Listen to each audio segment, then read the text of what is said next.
কথাটা বললাম কেন?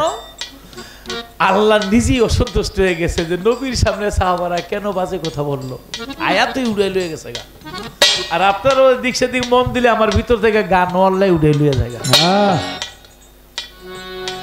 কয় তো আপনার ওইটা স্বর্ণ আমার দিয়া দেন, কয় তো নিবি, কয় নেই। 3টা হইছে মোটামুটি 3 কেজির মতন বড় বড়। তো কয় সারা জীবন বইয়া খাইলে ফুরাইব না। মুসা নবীরে কয় আমারে বিদায় দেন, একটু বাড়িতে যাবো। কয় যা। রাস্তা দিয়া যাওয়ার সময় ডাকাইতে দইরা ছুরি দিয়া পাড়ায় 3টা লইছে। কেন বললাম? কখনো কখনো রুটির দাম বেশি, আমি আবার পয়েন্ট দিয়ে বুঝাই দিলাম কখনো কখনো স্বর্ণের দাম বেশি। 12 মাস রোজা থাকতে হবে, এটা আমার উপর ছাইড়ে গেছে। রোজা কি 1 মাস? আল্লাহর তরফ থেকে 12 মাস রোজা দিল, 50 ওয়াক্ত নামাজ দিল। মুসা নবী কইল, নবী কমায় কমায় আনলো। হাদিসের মধ্যে এরকম একটা বর্ণনা আছে, এটা কি গোলালু 80 কেজি দিছে পারে না, 20 কেজি কমাইতে হইল। আল্লাহ হইল প্রেসিডেন্ট আর নবী হইল প্রধানমন্ত্রী। এখনো 12 মাস রোজা আছে, এখনো 50 ওয়াক্ত নামাজ আছে। সাধক রজ্জব দেওয়ান কি বলছে? বসে ধ্যানে দিলের টানে, বসে ধ্যানে দিলের টানে, বসে ধ্যানে দিলের টানে, দূরের বস্তু সামনে ধর, সচোখে দেখে শুনে দিল হুজুরি নামাজ পড়, সচোখে দেখে শুনে দিল হুজুরি নামাজ পড়, সচোখে দেখে শুনে দিল হুজুরি নামাজ পড়। আমি যখন মঞ্চে দাঁড়াইছি প্রথমেই বলছি ম্যাকটা ভালো কি আপনারা খেলাছে, এবং যে ফিটিং করছে একটু আরে আরে যেখানে যেখানে এইটা ভালোভাবে করছে, আমি প্রথম থেকেই তোমার সাপোর্ট নিচ্ছি। অতএব কারণে আমি তোমার ভালো চাই। এটা যদি নাম হয় তোমারই সুনাম হবে, আর এটা বদনাম হইলে তোমারই বদনাম হবে। বসে ধ্যানে দিলের টানে, বসে ধ্যানে দিলের টানে, বসে ধ্যানে দিলের টানে, দূরের বস্তু সামনে সচোখে দেখে শুনে দিল হুজুরি নামাজ। আস্তে আমার ডুলি বেশি একটু করা বেশি, খালি বাজায় লাই। এই ফজরের নামাজ পড়া জোহরের নামাজ পড়লেন, মাঝখানে পড়লেন না। ইমন সরকারের কাছে প্রশ্ন, সালাত কায়েমের আয়াতরা নাজিল হইল, বন্ধর আয়াতরা নাজিল হয় নাই, তুমি বন্ধ করো কেন? জোহরের নামাজ পড়ে আসরের নামাজ পড়লেন, মাঝখানে পড়লেন না। না, বন্ধুর তো কোনো আয়াত আসেনি। আমাদের বলছে খোকন ভাই আপনারা সারা রাত গান গাইবেন, রাতের 12টা বাজে বন্ধ করে দিলে রাগ করবো না? সারা রাত গাইতে হইব, তাহলে সালাত রোজা সব সময় চলবে। যেটার নাম দাইমি নামাজ, পবিত্র কোরআন আছে, সূরা লাগে না, রুকু লাগে না, সেজদা লাগে না, ওযু লাগে না, গোসল লাগে না, নিয়ত লাগে না, ওইটা সদা সর্বদা প্রভুরে স্মরণ করলেই নামাজ হয়ে যায়।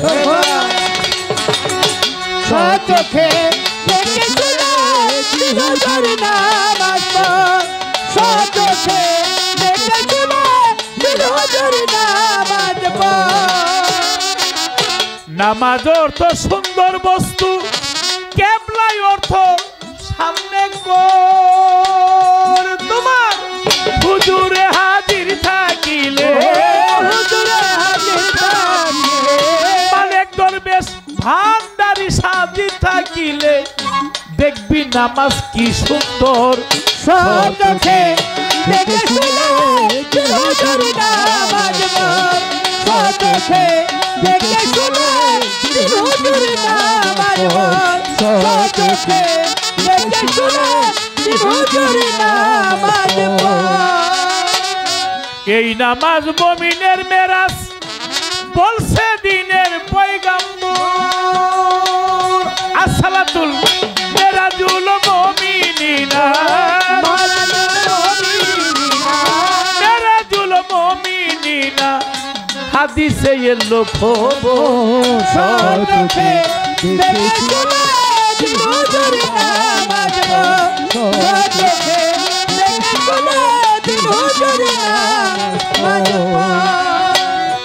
আপনারা ব্যাককল দেখতে চান? ব্যাককল এই যারা নিজে মুরব্বীরে থুইয়া পাছারা দিয়ে এইভাবে খারে থাকে এগো দেখলেন। আমাদের দেশের আলুন খা মাতবর কইতো মানুষ মরে মেলে খাটাস মরে তেলে। খাটাসের গায়ে বেশি চবরি হইলে মরে যায়, মানুষ সমাজের লজ্জা পাইলে মরে যায়। লন্ডন যাই, আমেরিকা যাই, সমগ্র বিশ্ব ঘুরি আপনাদের দোয়ায়। এই বাংলাদেশের মতন এমন খাঁটি একটা দেশ পৃথিবীতে আর নাই। কিন্তু এই দেশের মানুষগুলির স্বভাব ঠিক হইল না। ঠিক হইলে কি আর যে ওই দেশে গাড়ি দুইয়া হোটেলে পানি ঢেললা রাত্রে 12টায় 1টায় বাসায় যায়, 12 জনের কাম 2 জনে করে, প্লেট মিলেট ধুইয়া ওয়ান এই সাইড দেখাইয়া বাইতে ঘুমায়। বাংলাদেশ আইলো আমেরিকাতে আইছে, কি কাম যে কই রইছে যদি দেখতেন। বারবার যাই, 10 দিন 12 দিন 1 মাস থাকিয়া এবারে ওগো মাথা নষ্ট হয়ে গেছে, কেউ আইয়া যাইতে চায় না। লতিফ ভাই থাকে না কেন? এমন একটা দেশ পৃথিবীতে নাই। কিন্তু আমাদের একটু বুঝার ভুল। কেন তোমরা যে মুরব্বীগোর সামনে পাছাড়া দিয়ে আপনি খারাও? এগুলি আমেরিকা গেলে এমনই করবো, ভালো লাগে এমনই করছে। আর কারো যদি লজ্জা থাকে কেউ যেন মুরব্বীগোর সামনে না যায়।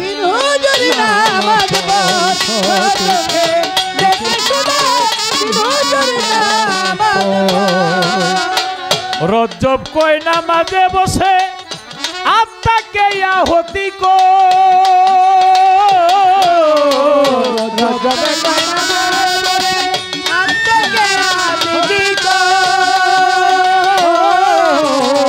রজব কই নামাজে বসে আত্মাকে আহতি কর হলে আত্মার শান্তি পাবি মুক্তি, আত্মার শান্তি পাবি, ওরে আত্মার শান্তি পাবি মুক্তি। দেখবি নামাজ কি সুন্দর।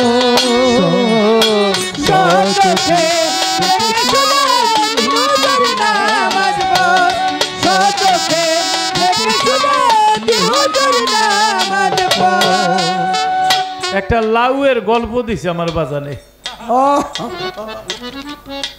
এ আইরিনের মনে কইরা।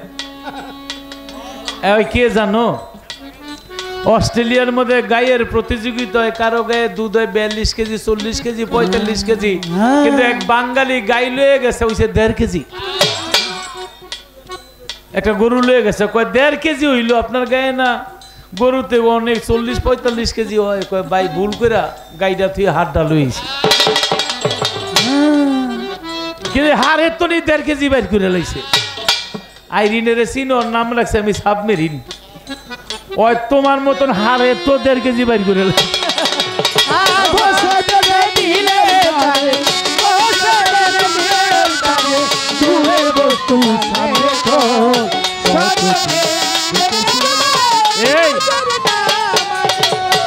হিজরা মুরিদ করবো কেমনে? হিজরার মধ্যে পুরুষ আছে নারীও আছে। তা নারীদের যেইভাবে করে অন্য দূরে করলেই তো হয়ে যায়, চোখের ইশারায় হয়ে যায়। মুরিদ হইলে মরা, চিমড়ি দিলেও বুঝতে পারবো না এইটারে কয় মরা। আবার পেছ রাখছে, চিমড়ি দিলে বুঝা যাবে না। হাত আছে, এই হাত মানসে আমারে মারে, আমি মারতে পারি না। পাও আছে, এই পাও দিয়ে মানুষের লাথি দেয়। যেদিন থেকে গুরুকে জীবন জীবন দিয়ে দিছে, এই পাও দিয়ে আমার আর কিছু করার না। আমারে সবাই বকা দেয়, আমি খালি শুনি, আমি খালি মানুষের দোয়াই করতে পারি। এর নাম হইল তরিকা। কে তরিকার মধ্যে যারা যায় তারা মরার মতো মইরা যায়। যেমন খাজা বাবার এক ভক্ত নাম হইল কুতুবউদ্দিন। আস্তে দাদা কথা বললেন না। এই কুতুবউদ্দিন খাজা বাবায় দিল্লিতে রাইখা, খাজা বাবা আজমির শরীফ গেছে গা, কিন্তু দিল্লির বাদশাহ শামসুদ্দিন আলতামাস বাদশাহ সকালবেলা গাও গোসল কইরা গুরুর পাও দুইটা নিজের হাতে পানি দিয়ে ধোয়াইয়া ওই পাওটা সালাম কইরা গুরু কুতুবউদ্দিনের বসায় বড় চেয়ারে, দেখো কেমন মরা মরে, আর শীর্ষ বসে ছোট চেয়ারে। লোকজন আসে বিচারের কাজ করে, কিন্তু এক শ্রেণীর লোক যারা সমাজের লোক আছে না, যারা আমাকে তরিকার লোকের দেখতে পারে না, আছে আছে, হেরা কয় হাই হাই রে, একটা ফকিরের বাসায় সালাম করে এর এখান থেকে কলঙ্ক দিয়ে বিদায় করতে হইব। বাজারে গেছে, বাজারে গিয়ে এক নারীরে ডাক দিচ্ছে, তুমি কি করো? আমি ব্যবসাগিরি করি। ব্যবসাগিরি করো, কত টাকা পাও? কোনোদিন পাই, কোনোদিন পাই না, কোনোদিন কাস্টমার মিলে, কোনোদিন মিলে না। তোমার গর্ভে বাচ্চা আছে? বলে আছে। বলে কয় মাসের? বলে 6 মাসের। বাচ্চার বাবাকে? কয় বাচ্চার বাবাকে আমিও জানি না। কয় এইটারই দরকার। তুমি একটা কাজ করতে পারবা? বলে কি কাজ? যে 10,000 রুপিয়া দিব, 5,000 আগে দিব, 5,000 কাজ শেষে। কাজটা কি? যে কালকে বাদশা যখন বিচারের মধ্যে বসবে, তার ডান পাশে বড় একটা ছেড়ে তার গুরুরে সালাম করে বসবে। তুমি গিয়া খালি বলবা যে বাদশা আমার একটা বিচার। কি বিচার? যে আমার বিয়ের কথা কইয়া আমার সাথে অবৈধ কাজ করে পেটে 6 মাসের বাচ্চা দিয়ে এখন আর বিয়ে করতে চায় না। যদি বলে সেই লোকটাকে বলবা, সেই লোকটা আপনার ডান পাশে বসা, আপনি যারে গুরু মনে করে কাজটা করতে পারবা? বলে আমি ব্যবসাগিরি কাজ করি, আমার মাল দিলে আমি সবই করি। বলে তাহলে আগে 5,000 অ্যাডভান্স, কাজ শেষে 5,000। তারপরের দিন বিচারের কাজ লইল সাজাইয়া। বাদশাহ শামসুদ্দিন আলতামাস গাও গোসল করে ফজরের নামাজ পড়া গুরুর পাও দিরা সালাম করে চুপা খাইয়া গুরুর ধুলি গায়ে মাখিয়া তিনি চেয়ারের মধ্যে বৈশা গুরুরে বসাইছে। বাদশা কারে কয়? এই বাদশা কেমন মরাটা মরছে গুরুর কাছে। বিচারের কাজ বসলো, সমস্ত বিচার শেষ। ওই মহিলা এসে, বাদশা আমার একটা বিচার।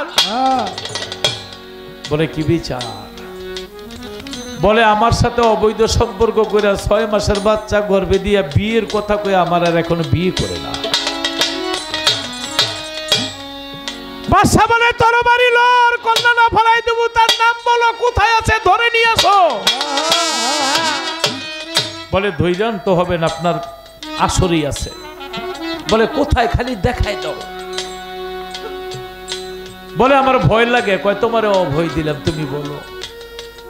আচ্ছা আচ্ছা আচ্ছা পাগলজি, আমি সকালে বকশিস দিব, একটু বসেন। হ্যাঁ আচ্ছা আচ্ছা, যে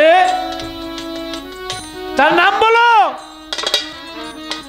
বলে ভয় লাগে। কয় অভয় দিলাম, বলো। কয় আপনার ডাইন পাশে যারা আপনি গুরু মনে করেন, আপনার গুরুই আমার এই কাজটা করছে, আমি বিচার চাই। এই কথা বলার পরে আর কি ঠিক থাকতে পারে? চেয়ার হইতে পইরা গেল মাটির উপরে, মাটির মধ্যে গড়াগড়ি খাইয়া চোখের পানিতে বুকটা দিল ভাসাইয়া। কুতুবউদ্দিনের চিৎকার দেখে বাদশা বলে, শোনেন মনোদে, বাবা আপনি আমার গুরু, আপনি এই কাজ করতে পারেন না। আমি বেটিকে জিজ্ঞাসা করি, আমার গুরু যে এই কাজ করছে কোনো সাক্ষী আছে? কোনো সাক্ষী আছে? ওই যে যারা কন্টাক্ট করে আনছে হেরা তো বই রয়েছে, এই লোকগুলি আমার সাক্ষী। বলে আপনারা কি দেখছেন? বলে দেখতাম আপনার গুরু সকাল দুপুর বিকালে রাত্রে এই মহিলার ঘরে যাইতো, গিয়া দরজা লাগায় যে কি করতো এটা তো আমরা দেখি। বাকি কিছু রইল? বাকিও তো আর রইল না। কিন্তু বাদশা বলে, গুরু গো আপনি বলেন আপনি এই কাজ করতে পারেন না। বাদশা বলে, বাবা রে, এই মহিলার সাক্ষী আছে, আমার তো কোনো সাক্ষী নেই, আমি তো না করলে হবে না। তবে আমার একজন সাক্ষী আছে। কে? কুতুবউদ্দিনের গুরু হইল খাজা মঈনুদ্দিন চিশতি রহমাতুল্লাহ। আমি আমার গুরুকে প্রাণ ভরে একটু ডাকতে চাই, আমার সময় দাও। আমি আমার খাজা বাবাকে প্রাণ ভরে ডাকতে চাই। বাবা তুমি মারলে আমি মরি, নইলে কি আর মরি। আমি যদি ডুবে মরি কলঙ্ক তোমার। সেজদা দিয়া খাজা বাবাকে যখন হায়দারি ডাক দিল, ডাকিতে ডাকিতে আমার খাজা বাবার হৃদয়ে ডাক চলে গেল। আজ আমার বান্ধব কেহ না,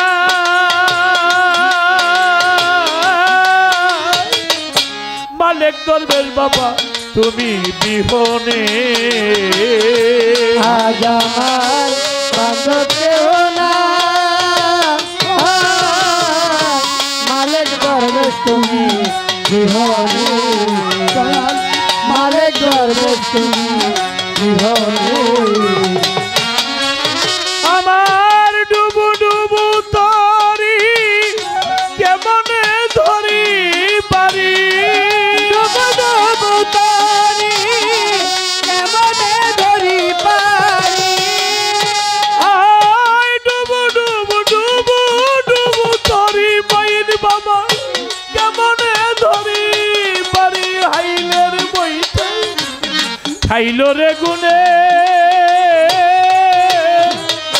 মালিক দরবেশ বাবা তুমি বিহনে আজ আমার বান্ধব কেহ না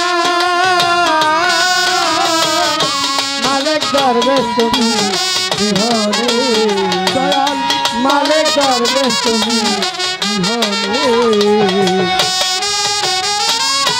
দেখে নদীর ঝড় সবাই হইল ফেলিয়া আমায় তুফানে সবাই হইল ফেলিয়া আমায় তুফানে দেখে নদীর ঝড় সবাই হইল ফেলিয়া আমায় তুফানে এখন ডাকে তোমার কাঙ্গাল কোথায় আছো দয়াল ডাকে তোমার কাঙ্গাল কোথায় আছো দয়াল ডাকে তোমার কাঙ্গাল কোথায় আছো দয়াল তোরাই আলো ঘূর্ণি দানে দয়াল গুরু তুমি বিহনে আজ আমার বান্ধব কেহ না মালিক দরবেশ তুমি বিহনে মালিক দরবেশ তুমি বিহনে ডাকিতে ডাকিতে হয় যদি মরণ আমার দুঃখ নাহি রবে ভুবনে ডাকিতে ডাকিতে হয় যদি মরণ দুঃখ না রবে জীবনে ডাকিতে ডাকিতে বাবা হয় যদি মরণ আমার দুঃখ নাহি রবে ভুবনে আমার পাপে ভরা দেহ খেলিও না কেহ পাপে ভরা দেহ ফেলিও না কেহ দয়াল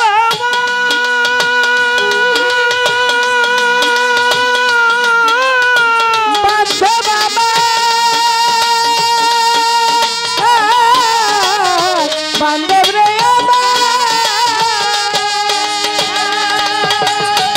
মোহন ভাই গো পাপে ভরা দেহ লাল ভাই ফেলিও না কেহ রেখে দিও গুরুর চরণে দয়াল গুরু তুমি বিহনে আজ আমার বান্ধব কেহ না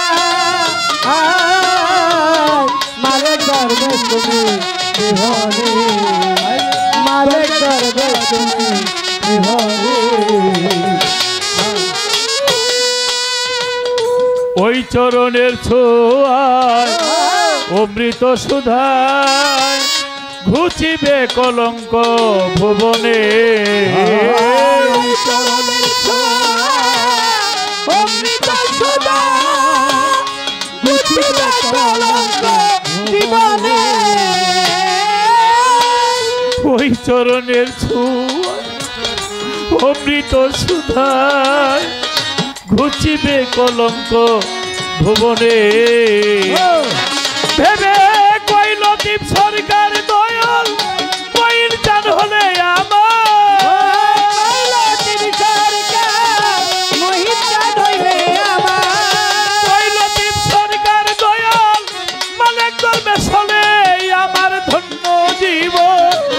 রবে ভুবনে দয়াল গুরু বিহনে আজ আমার বান্ধব কেহ নাই মালিক বাবা তুমি বিহনে। যখন ভক্তি দিয়া বলছে আজ আমার বান্ধব কেহ নাই খাজা বাবা তুমি বিহনে, দিল্লি থেকে আজমির শরীফ 450 কিলোমিটার চৌকের পলকে খাজা বাবা দিল্লি চলে আসে। আয়সা দাঁড়ায় বলে কুতুবউদ্দিন মাথা উঠাও, আমি তোমার গুরু চলে আসছি। কুতুবউদ্দিন বলে বাবা গো মাথা উঠাই কেমনে? যেই কলঙ্কের দাগ আমার কলিজার মধ্যে লেগে গেছে এই বুক আমি আমার গুরুকে কেমন করে দেখাই? খাজা বাবা বলে তুমি এই কাজ করতে পারো না। বলে বাবা আমি যে করতে পারি না আমার তো সাক্ষী নাই। খাজা বাবা বলে তোমারও সাক্ষী আছে। বলে আমার সাক্ষী কোথায়? বলে গর্বের সন্তান সাক্ষী দিব ওর বাবাকে। আয় হায়, যখন এই কথা কইছে যারা বানোয়া দালালগুলি 14 গেছে ডরে, আর 2-1 যারা শক্ত ঠেনাই রয়ে গেছে। এই মহিলা সামনে দাঁড়াইছে, বলে আজকে আমার ভক্ত কুতুবউদ্দিন যেই কলঙ্কের মাঝে পড়ে গেছে তুমি সাক্ষী দাও তোমার বাবাকে। গর্বের সন্তান আল্লাহর কুদরতে মুখের জবান খুলে গেছে, বলে আসসালামু আলাইকুম খাজা মঈনুদ্দিন চিশতি। আমার যে বাবা কি আমার মায়ও জানে না, তবে আমাকে আল্লাহ জানাইছে বাজারের এক কষায় রক্ত আমার গায়ে প্রবাহিত হচ্ছে। এই কথা বললে আর বাকি থাকে? মহিলা চিৎকার দিয়ে বলে খাজা বাবা আমার গর্বের সন্তান ঠিকই বলেছে, আপনার কুতুবউদ্দিনের সাথে জীবনে আমার দেখা হয় নাই, আমি জীবনও তাকে দেখি নাই, আমার ক্ষমা করে দেন। এমন একজন পবিত্র মানুষের নামে আমি কলঙ্ক দিয়েছি। এই যে লোকগুলি আমার 10,000 রুপিয়া দিয়া বায়না করে কন্টাক্ট করে আনছে আপনার ভক্তকে এখান থেকে বিদায় করার জন্য, কলঙ্ক দেওয়ার জন্য। যারা যারা ছিল খাজা বাবার পায়ের মধ্যে পড়ে গেছে, পাঠ করলেন কলেমে তৈয়ব লা ইলাহা ইল্লাল্লাহু মুহাম্মাদুর রাসূলুল্লাহ। তারা খাজা বাবার কাছে ক্ষমা চেলেন, মুরিদ হয়ে গেলেন। কেন বললাম? দয়াল নাম যার হৃদয় ভরা তার ভরা কি যায় রে মারা। অতি পরিয়া দেখ, ঘুর তুফানে দেখবি দয়াল সামনে খারাপ।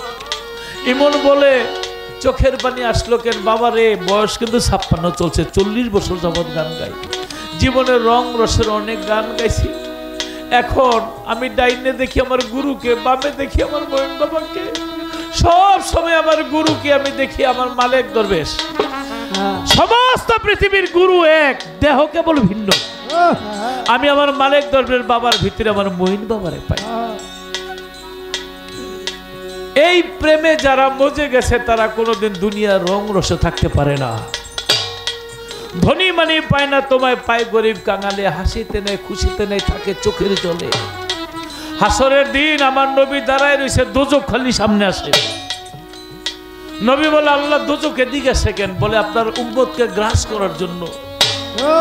নবী চোখের পানি ছেড়ে দিয়ে বলে মাওলা পৃথিবীর মধ্যে 2টা দান শহীদ হয়ে গেছিল, বিনিময় কিছুই চাই না, আমি আজকে চাই আমার একটা উম্মত যেন দোজখ গ্রাস করতে না পারে, দোজখ সামনে আসে। অবশেষে নবী আবার বলে আল্লাহ তাইবের দেশে ইসলাম প্রচার করতে গিয়ে অনেক কষ্ট পেয়েছিল, পৃষ্ঠটা আমার আজবতী বসন্তের দাগের মতো ফুটিয়েছে, বিনিময় কিছুই চাই না, আজকে চাই আমার একটা উম্মত যেন দোজখের মধ্যে প্রবেশ না করে। কিন্তু দোজখ সামনে আসে। অবশেষে নবী আল্লাহর আরশের মধ্যে সেজদা দিয়ে পড়লেন। আল্লাহ বলে দোস্ত আমার আরশের কাছে এক পেলা পানি আছে, আপনি দোজখের সামনে ছেড়ে দেন। দোজখের সামনে ছেড়ে দিলে এখন দোজখ হাজার লক্ষ কোটি কিলোমিটার দূরে চলে গেছে। আমার আল্লাহ বলে দোস্তেরা কিসের পানি জানেন? এটি হলো আমার আশেকানের চোখের পানি। আমার যে বান্দা চোখের পানি ছাড়ে, যে উম্মত নবীর জন্য চোখের পানি ছাড়ে, যে ভক্ত গুরুর জন্য চোখের পানি ছাড়ে, যে সন্তান মা বাবার জন্য চোখের পানি ছাড়ে, ওই চোখের পানি জমিনে পড়লে আমি আল্লাহ সূর্যের আগুন নিভে যাইত। আমি পানি মাটিতে পড়তে দেই না, আমার রহমতের ফেরেশতা দ্বারা উঠে রাখি। দোজকের একটু আগুন পৃথিবীতে ছেড়ে দিলে পুরোপুরি ছাই হয়ে যাবে, কিন্তু আমার আশেকানের এক ফোঁটা চোখের পানি যদি দোজকের মধ্যে পড়ে, আমি আল্লাহ সমস্ত দোজকের আগুন নিভে যাবে। অনেক আশেকানের চোখে আমি পানি দেখতেছি। এই গুরুর প্রেমে, আল্লাহর প্রেমে 2 ফোঁটা চোখের পানি যদি ফেলেন, রোজ হাসরের মাঠে আপনার মুক্তি পাওয়ার জন্য এই চোখের পানি যথেষ্ট। ডুবু ডুবু তরি কেমনে ধরি পারি, ডুবু ডুবু তরি কেমনে ধরি পারি, ডুবু ডুবু ডুবু ডুবু তরি কেমনে ধরি পারি, হাইলের মইটা খাইল রে গুনে, মালিক দরবেশ বাবা তুমি বিহনে, আজ আমার বান্ধব কেউ না,